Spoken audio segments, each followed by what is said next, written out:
우리 호사나 찬양대의 아름다운 찬양, 은혜스러운 찬양 너무 감사합니다. 점점 더 잘해지는 것 같은 느낌은 저만의 느낌인지 모르겠어요. 우리 서로 인사 나누겠습니다. 사랑합니다. 축복합니다.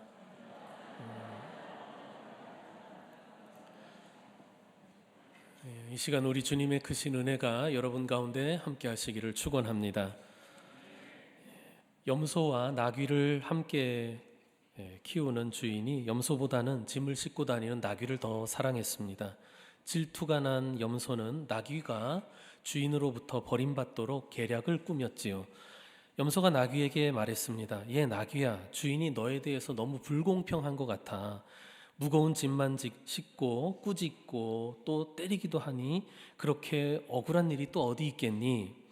그런 주인의 태도를 고칠 방법이 있는데 네가 짐을 싣고 가다가 피곤한 것처럼 넘어지려무나? 그러면 주인은 더 이상 너에게 무거운 짐을 싣지 않을 거야. 이런 염소의 조언을 들은 나귀는 어느 날 짐을 싣고 가다가 개울가에 이르러 정말 거짓으로 넘어졌습니다. 당황한 주인은 수의사를 급히 불러왔고 진찰을 마친 수의사는 나귀의 다리가 상했지만 염소 간에 피를 바르면 치료될 거다 라고 처방해 주었습니다. 결국 주인은 염소를 잡아서 나귀를 치료해 주었다는 이야기입니다. 이 우화는 시기와 또 질투심이라고 하는 것은 결국 자기 자신을 해친다라는 것을 이야기하는 것 같습니다. 여러분, 사람의 가치는 상대적으로 결정되는 것이 아니라 절대적으로 결정되어야 합니다. 다른 사람과 어떤 외모나 업적 등이 비교되어서 가치가 정해지는 것이 아니라 사람이기 때문에 사람이라는 존재 자체로서 가치를 지닌다는 이야기입니다. 자유, 평등, 그리고 인권, 이와 같은 오늘날 민주사회의 기본적인 가치가 바로 이와 같은 생각에 기초하는 거예요.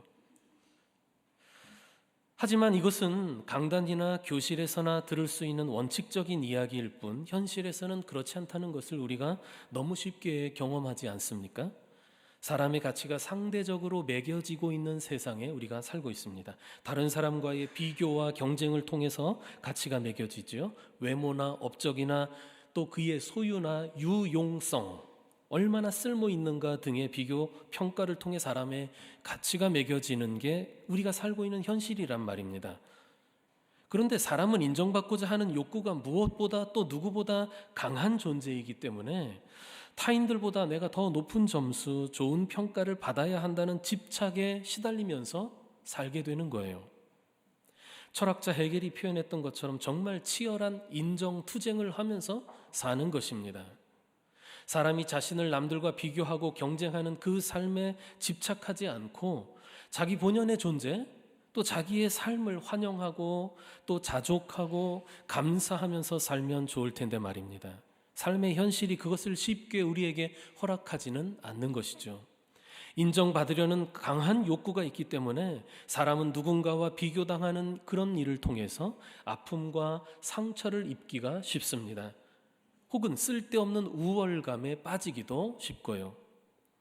불행을 자초하지 않으려면 자기를 남들과 비교하지 말아야 합니다. 자신의 가치를 남들과의 경쟁이나 비교를 통해서 얻어내고 확인하려고 하는 집착이나 습관에서 벗어나야 합니다. 그런 집착이나 습관을 당연시하는 세상의 방식에 성도는 순응하지 말아야 합니다. 그리고 사랑하는 사람을 남들과 비교하지 말아야 되겠죠. 스스로 불행의 씨를 심는 것과 같은 겁니다. 아이들을 키울 때 다른 형제 혹은 친구와 비교하는 것은 그것이 칭찬이든 질책이든 깊은 상처를 줄 수 있습니다. 무엇보다 자기를 타인과 비교해서 가치를 얻으려고 하는 집착을 강화시켜 줄 수 있어요. 내가 인정받으려면 이렇게 해야 되는구나 라고 말이죠. 칭찬은 고래도 춤추게 한다는 말이 한때 유행했었는데 고래 춤추게 해서 뭐 하겠느냐라고 생각하는 사람들도 있을 거예요. 하지만 칭찬은 참 좋은 것임에는 분명합니다. 그러나 누군가와의 비교를 통해 칭찬한다고 하는 것 결코 좋은 칭찬이라고 할 수 없겠죠. 칭찬이든 혹은 질책이든 남과 비교하면서 하는 것은 그 사람의 삶에 불행의 씨앗을 심는 것과 같다고 할 수 있어요. 우리 자녀를 공부 잘하는 형제나 혹은 말 잘 듣는 남의 자녀와 비교하지 말아야 합니다. 또 아내를 TV에 나오는 여배우와 비교하지 말아야 합니다. 내 남편을 돈 잘 버는 친구 남편과 비교하지 말아야 합니다. 그건 나에게 가장 소중한 사람들 마음에 상처를 주고 그들이 잘못된 집착을 하도록 강화시키도록 잘못된 신호를 보내는 것과 같아요. 결국 그래서 나 자신에게 해가 되는 짓을 하는 거예요. 이스라엘의 첫 번째 왕인 사울과 그 다음 왕인 다윗 사이에는 오랜 갈등이 있었습니다. 물론 이 갈등은 다윗에 대한 사울의 일방적인 질투와 미움 때문에 시작되었지요. 갈등의 양상도 사울이 다윗을 일방적으로 괴롭히고 다윗은 피해 다니는 그런 양상이었습니다. 하지만 원인과 책임이 누구에게 있든 하나님의 백성 사이에, 하나님의 일꾼 사이에 이렇게 적대적인 관계가 지속된다는 것은 참으로 불행한 일이죠. 결국 이 일로 인해서 사울과 그의 가문이 파국을 맞게 되지 않습니까? 사울이 다윗을 처음부터 미워하고 시기했던 것은 아니었습니다. 오히려 처음에는 사울이 다윗을 무척 아끼고 사랑했지요. 그런데 문제의 발단이 된 한 가지 사건이 있었어요. 바로 오늘 본문에 나오는 사건인데요. 본문의 사건은 가만히 보면은 그냥 별일 아닌 것처럼 지나갈 수도 있는 일이었는데 결국 사울에게는 불행과 파국의 씨앗이 되고 말았던 것이죠. 자, 사건은 이렇습니다. 블레셋과의 전쟁에서 이긴 후에 개선 행진을 하는 과정에서 일어났어요. 본문 6절 봅시다. 무리가 돌아올 때 곧 다윗이 블레셋 사람을 죽이고 돌아올 때에 여인들이 이스라엘 모든 성읍에서 나와서 노래하며 춤추며 소고와 경쇠를 가지고 왕 사울을 환영하는데, 블레셋과의 전쟁은 항상 힘겨웠지만 이번에는 특히 블레셋 장수인 골리앗 때문에 이스라엘은 싸우기도 전에 패배감에 젖어 있었습니다. 아시죠? 거대한 몸집의 골리앗은 쩌렁쩌렁한 목소리로 하나님과 이스라엘을 조롱하며 싸움을 걸어오는데 이스라엘 진영에서는 누구 하나 담대하게 골리앗과 나가 싸울 엄두를 내지 못하고 전부 기가 죽어 있었어요. 전쟁에서 기세 싸움이 얼마나 중요합니까? 이대로라면 이스라엘은 분명히 질 것이었습니다. 그런데 그때 누가 나타나느냐? 이 전장에 형들을 만나러 왔던 다윗이 나타나고 전쟁의 흐름을 완전히 바꿔놓은 거죠. 일개 목동에 불과한 다윗이 골리앗과 싸우기를 자처했고, 놀랍게도 골리앗과의 1대1 싸움에서 다윗이 골리앗을 쓰러뜨리지 않습니까? 물맷돌로 골리앗을 쓰러뜨린 다윗이 골리앗에게 달려가 그의 칼을 뽑아 그의 목을 쳤습니다. 이 드라마틱한 장면을 이스라엘 군과 또 블레셋 군 전부가 지켜보고 있었어요. 전세가 갑자기 역전되는 거죠. 결국 이 전쟁에서 이스라엘이 이겼고 다윗은 영웅이 되었습니다. 사울 왕은 패전의 지도자가 될 위기였다가 승전의 왕이 되었습니다. 이스라엘 백성들은 드라마 같은 승리의 소식을 듣고 기쁨을 주체할 수 없었지요.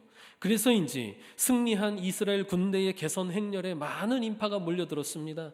개선 행렬이 이어지고 환영의 분위기가 무르익어 가는 가운데 여인들이 노래를 불렀어요. 환영하는 노래를 불렀습니다. 누군가 선창을 하면 다른 이들이 화답하는 방식의 노래였는데요. 문제는 그 여인들이 불렀던 노래의 가사였습니다. 자, 7절 봅시다. 다 같이 읽어볼까요? 시작.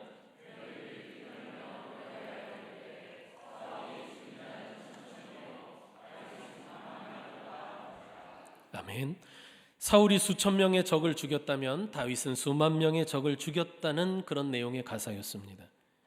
목동 다윗이 블레셋 장수 골리앗을 이기고 전세를 역전시킨 일은 이 백성들을 흥분시키기에 충분했을 것입니다. 전쟁의 영웅으로 떠오른 다윗이 백성들에게 찬사를 받는 것은 당연한 일이겠지요. 물론 다윗이 그런 찬사를 받으려고 싸운 게 아니고 하나님의 명예를 위해서 싸운 것인데 결과적으로는 그는 영웅이 되었고 백성들의 칭송과 찬사를 얻게 된 것입니다. 여인들은 이 젊은 다윗을 칭송해주고 싶었을 거예요. 그런데 하필이면 사울 왕과 비교하면서 다윗을 칭송한 거죠. 사울이 죽인 자는 천천히요 다윗은 만만이로다. 이 노래는 개선하고 있는 사울의 마음을 아주 깊숙이 핥히고 말았습니다. 여인들이 그걸 의도하지는 않았을지라도 말이죠. 사실 이 개선행진의 주인공은 최고 사령관이었던 사울왕이었어요. 본문 6절 끝부분에 보면 왕 사울을 환영하는데, 사울이 지휘관이거든요. 그런데 사울이 느끼게 된 거예요. 아, 나는 그냥 형식적인 주인공이고 백성들 마음속에 진짜 주인공은 저 젊은 다윗이구나. 그 사실을 너무 비참한 방식으로 느끼게 된 겁니다. 사울은 사람들 앞에서 수치를 당한 느낌이었을 겁니다. 그리고 그럴 때는 기분과 감정이 먼저 반응을 보이죠. 불쾌하고 화가 났어요. 본문 8절에 보면 사울이 그 말에 불쾌하여 심히 노하였다라고 나옵니다. 여러분, 여인들이 사울을 반하도록 비난을 했습니까? 사울을 질책했습니까? 아니죠. 다윗을 칭찬할 때 사울과 비교하면서 칭찬한 것이 문제였죠. 그 결과 사울 자신은 다윗과 비교되어서 정말 초라한 신세가 된 것처럼 느낀 거예요. 실제로 초라한 신세가 된 게 아니라 초라한 신세가 된 것처럼 느낀 겁니다. 여인들은 사울을 적군 천천을 죽인 용사라고 했습니다. 이 말만 들으면 정말 대단한 용사라고 사울을 칭찬한 것이지요. 그런데 뒤이어서 다윗을 만만을 죽인 용사라고 칭송하는 순간 사울의 마음은 저 밑바닥으로 떨어지는 기분이었던 거예요. 이해되시죠? 칭찬은 좋은 것입니다. 그러나 누군가와 비교하며 칭찬하는 것은 누군가를 비참하게 만들 수도 있고 또 칭찬하는 대상에게 잘못된 신호를 보내는 것일 수도 있습니다. 그럼에도 불구하고 사람들은 비교하는 것에 너무 익숙해요. 남들을 비교하고 자기를 비교하고 그래서 쓸데없는 열등감이나 또 혹은 우월감을 키우고 상처를 주고 받고 하는 것이지요. 여인들의 노랫소리에 사울의 감정이 마음이 소용돌이 쳤습니다. 몹시 불쾌했고 화가 치밀었습니다.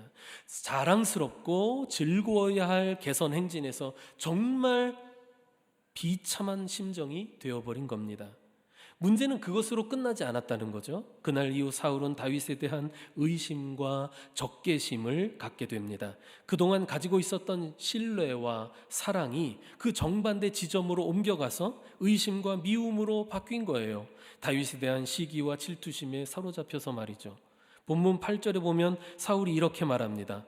다윗에게는 만만을 돌리고 내게는 천천만 돌리니 그가 더 얻을 것이 나라 말고 무엇이냐. 사울이 생각하는 거예요. 이제 다윗이 얻을 것은 내가 갖고 있는 이 왕의 자리밖에 없겠구나 라고 말이죠. 다윗이 사울의 그 왕좌를 빼앗을지도 모르는 적으로 간주되기 시작한 거예요. 적으로 간주된 겁니다. 여러분, 다윗이 사울에게 잘못한 게 무엇이지요? 없어요.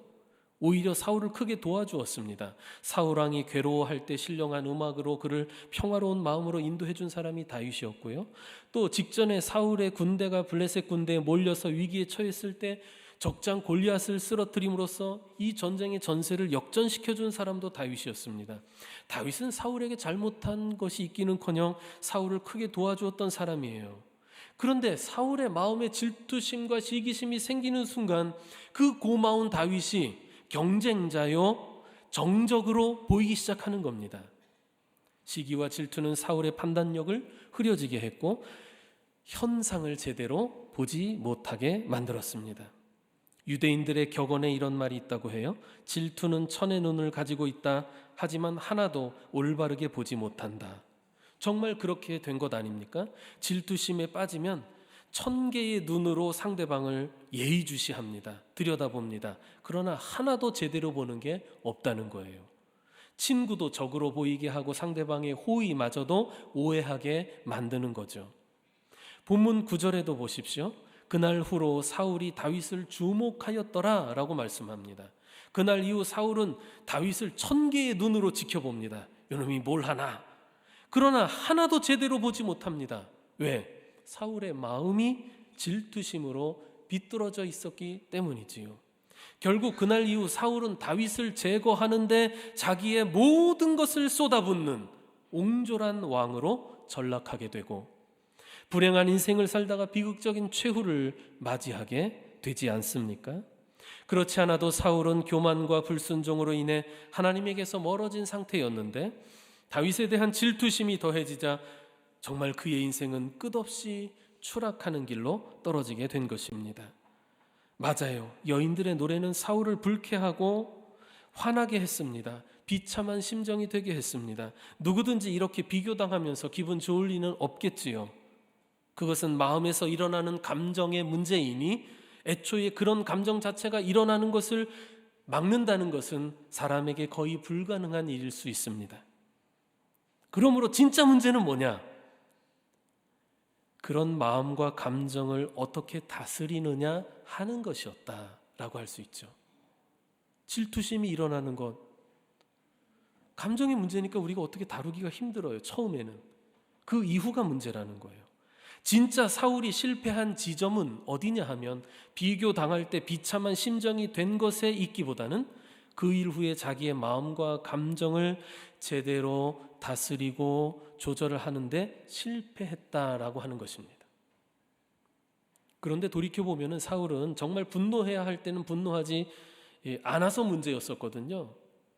앞서 17장에 보면은 골리앗이 40일 동안 이스라엘 앞에서 모욕을 주고 심지어 여호와 하나님을 모독할 때 이스라엘의 최고 지도자인 이 왕 사울은 분노하며 나가 싸워야 했는데 정작 그때는 가만히 있었어요. 골리앗에 분노하며 나가 싸운 사람은 사울이 아니라 그 전장에 심부름으로 왔던 목동 다윗이지 않았습니까? 사울은 하나님에 대한 모독에는 분노할 줄 모르고 두려워하다가 구경만 하고 있었는데 이제 자기의 명예와 자기의 자존심을 건드리는 여인들의 그 노랫소리 하나에 분노해서 어쩔 줄 모르는 거예요. 우리에게도 그런 모습이 있을 수 있죠. 교회와 하나님을 위한 이른바 거룩한 분노는 품지 못하고 뒤로 물러나 모른 척하고 침묵하면서 내 명예, 내 자존심이 침해당하는 것 같을 때는 그 기분 나쁜 거 참지 못하고 요즘 잘 나오는 경노하고 그런 모습이 있지 않습니까? 하나님을 위한 일에는 내가 반응을 보이지 않다가도 자기의 명예를 위해서는 흥분해서 어쩔 줄 몰라 하는 그런 모습이 없을까요? 그런 일은 사울에게만 일어나는 일입니까? 아니죠.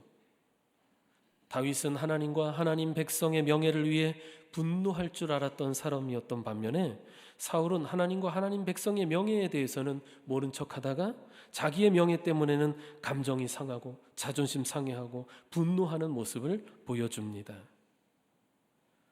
그래서 우리는 한번 생각해 볼 필요가 있어요. 나는 어느 지점에서 어느 때 어느 상황에서 기분 나빠하고 분노하는가라고요. 하나님과 교회를 위해서라면 분노할 줄도 알았으면 좋겠습니다. 반면에 내 명예, 내 자존심 때문이라면은 오래 참을 수 있었으면 좋겠습니다. 진짜 문제는 사울이 자기의 마음과 감정을 제대로 다루지 못했다는 거죠. 앞서도 말씀드렸지만 감정이 일어나는 것, 생각이 우리 마음에 생겨나는 것, 그 자체를 사람이 막고 통제하기는 힘들어요. 그러나 생각이나 감정이 마음에서 일어났을 때 우리가 그것을 알아채고 어떻게 다루고 처리하는가 하는 것은 바로 그 사람의 책임이자 그의 능력에 달려있다라고 하는 것입니다. 자기의 생각이나 감정을 때와 상황에 맞게 적절하게 처리할 수 있는 능력을 가진 사람을 우리는 성숙한 사람이다라고 이야기하는 거예요. 돈 많이 버는 사람이 훌륭하고 좋은 학교 나온 사람이 잘난 사람이 아니라요, 자기의 마음을 잘 조절하고 감정을 다스릴 줄 아는 사람이 훌륭한 사람인 거예요. 사울이 다윗과 비교당하는 그 상황에서 기분 나빠진 것은 감정을 가진 인간으로서는 어쩌면 자연스러운 것일지도 모릅니다. 하지만 그 이후에 질투와 분노로 다윗을 미워하고 괴롭히고 죽이려고 하는 상황까지 가지 않도록 사울은 자기의 마음을 다스려야만 했던 거예요. 그러지 못했죠. 그런데 오히려 그 질투와 분노에 지배당하는 사람이 되고 말았어요. 그렇게 사울의 인생은 비참한 끝을 향하게 된 겁니다. 신화의 로만이라고 하는 작가가 이런 말을 했습니다. 질투는 두 사람의 자유를 앗아간다. 질투를 하고 질투를 받는 두 사람 모두에게서 자유를 빼앗아간다라고 말입니다. 정말 그렇지 않습니까? 다윗에 대한 사울의 질투가 오랫동안 두 사람 모두에게서 자유를 빼앗아갔으니까요. 다윗도 그것 때문에 오래도록 피신해 다니 신세가 되지 않았습니까? 그러나 결정적으로 그 인생이 망가진 것은 누구냐? 질투했던 사울이었습니다. 그래서 알렉산드르 뒤마는 질투는 남보다도 자기를 해치는 기술이다 라는 말을 했어요. 사울을 해쳤어요. 질투와 분노로 인해 인생을 망친 경우가 어디 사울뿐이겠습니까? 성경에도 나오는데 대표적인 경우를 보면 창세기의 가인과 아벨의 경우라고 할 수 있겠죠. 가인과 아벨 형제가 하나님께 제사를 드렸는데 하나님은 동생인 아벨의 제사만 받으셨잖아요. 그건 아벨의 제사만이 합당한 믿음의 제사였기 때문이라고 히브리서가 알려주고 있죠. 그러나 그것 때문에 형은 동생에 대한 질투와 분노에 휩싸이게 되고 급기야 동생을 죽이게 되잖아요. 그리고 가인 자신도 살인자의 죄목을 달고 유리하는 비참한 인생이 되고 말았습니다. 어떤 감정이나 생각이 마음에서 일어나는 것을 통제할 수는 없어도 이후에 그것을 다루고 처리하는 것은 우리 성도 자신의 책임이자 또 그의 역량이라고 할 수 있는 것입니다. 나쁜 감정이나 생각의 씨앗이 우리 마음밭에 심겼다면 그것이 자라지 못하도록 해야 하고 제거해내야 하겠죠. 그런데 거기에다가 계속해서 우리가 물을 주고 영양분을 공급해주면 어떡합니까? 그러면 그 악한 씨앗들이 자라서 나무가 되고 열매를 맺지 않겠습니까? 그런 인생이 되는 거죠. 사울은 그날 이후 다윗에 대한 질투와 분노에 종살이하는 신세가 되었던 겁니다. 나쁜 감정을 다스려야 하는데 오히려 거기에 다스림받는 인생이 된 거죠. 개선 행진과 이 여인들의 노랫소리는 이미 끝난 지가 오래되었어요. 그러나 그날 이후 사울의 마음속에는 그 노랫소리가 끝나지 않은 거예요. 반복해서 재생되고 있었던 거죠. 그럴 때마다 그 당시에 비참했던 기분과 분노가 마치 새 것처럼 새록새록 다시 올라왔을 겁니다. 제가 무슨 말 하는지 여러분 이해하실 겁니다. 경험해 보셨을 겁니다. 여러분 마음속에는 바로 그런 노래를 다시 틀지 말아야 돼요. 반복해서 재생시키지 말아야 됩니다. 옛날 그런 노래도 있지 않습니까? 그 음악은 제발 틀지 마세요, DJ. 누가 불렀나요? 네, 잘 아시네요. 윤신의 가수가 부른 노래입니다. 이 노래를 아는 사람은 옛날 사람이라는 것을 인증하는 거예요. 성도 여러분, 여러분 마음에 내 의도와 상관없이 누군가에 의해 또 혹은 어떤 나쁜 상황에 의해 나쁜 생각이나 감정의 씨앗이 심겼을지라도 그것이 자라지 못하도록 뽑아내는 것은 여러분 자신이 해야 할 몫이라는 것을 잊지 마십시오. 거기에다가 물을 주지 마십시오. 상처는 아물게 하되 스스로 딱지를 떼어내고 후벼 파는 일은 멈춰야 합니다. 소도 아닌데 굉장히 되새김질을 해요. 잠도 안 자면서 밤새 되새김질합니다. 그런 말 했지 나한테 하면서. 되새김질은 소가 하는 것입니다. 우리 성도들은 그걸 되새김질 할 필요가 없어요. 본문의 사건은 사울의 인생이 불행과 비극으로 치닫게 된 계기들 중에 하나일 것입니다. 사건 자체만 놓고 봅시다. 대수롭지 않게 넘길 수도 있는 일 아니었겠습니까? 여인들의 노랫소리를 한 귀로 듣고 한 귀로 흘려보내면 되는 거잖아요. 여러분 제 설교 그렇게 하잖아요. 예배당만 나가면 다 잊어버리잖아요. 그런데 사울은 이 노랫소리를 아주 간직하고 있는 거예요. 여러분이 제 설교를 그렇게 했으면 좋겠습니다. 잠시 기분은 나빴겠지만 그냥 그럴 수도 있지, 그렇게 생각할 수 있지, 웃고 넘어가도 될 일 아닙니까? 제가 전에 말씀드렸듯이 공자가 자기 인생 이제 반추하면서 자기 나이 60에는 이순이었다라고 말했잖아요. 귀가 순해졌다는 뜻이에요. 누가 무슨 얘기를 해도 마음이 크게 요동치 않고 그럴 수 있지, 맞아 그렇게 생각할 수 있어, 그게 넘어가는 거예요. 그런데 이 사울은 분노를 품고 노랫소리를 계속 되새김질하면서 다윗에 대한 미움과 그 의심을 키워갑니다. 그리고 결국 다윗을 괴롭히고 죽이는데 자기 인생 온통 자기 인생을 다 거기에 허비하게 되고요. 불행하고 비참한 인생이 되고 말지요. 성도 여러분, 남도 나도 가족도 비교하지 맙시다. 교회도 비교하지 마세요. 어느 교회는 뭐 한다더라 뭐 한다더라. 목사도 비교하지 마십시오. 네. 모든 존재는 고유의 가치가 있다라는 생각을 가지십시오. 비교하는 삶에는 질투심이 자라고 분노가 생깁니다. 그리고 불행해집니다. 하나님이 당신의 백성에게 바라시는 삶의 모습이 그런 것은 아닐 거예요. 그렇죠? 시기와 질투, 분노가 우리의 마음을 지배하지 못하도록 여러분의 마음을 잘 다스려야 합니다. 나쁜 생각, 나쁜 감정에 자꾸 물을 주고 영양분 주고 되새김질하고 그러지 맙시다. 잠언 4장 23절에 우리가 잘 아는 말씀이 있죠. 모든 지킬 만한 것 중에 더욱 내 마음을 지키라. 생명의 근원이 이에서 남이니라. 사울이 자기의 마음을 잘 지키지 못해서 불행하고 비참한 인생이 된 것이 우리에게는 반면교사가 되고 있습니다. 여러분 마음에는 주의 은혜와 사랑에 대한 감사와 찬송, 또 형제들에 대한 사랑만이 가득하시기를 주의 이름으로 축원합니다. 기도합시다. 거룩하신 하나님, 우리 마음에 주님을 모시고 마음에서 일어나는 우리의 생각과 감정들을 잘 살피고 다룰 수 있도록 우리를 성령으로 충만하게 하옵소서. 헛되고 잘못된 감정이나 생각으로 인해 우리의 삶이 하나님에게서 멀어지지 않도록 우리의 마음을 붙들어 주시옵소서. 예수님의 이름으로 기도드리옵나이다. 아멘.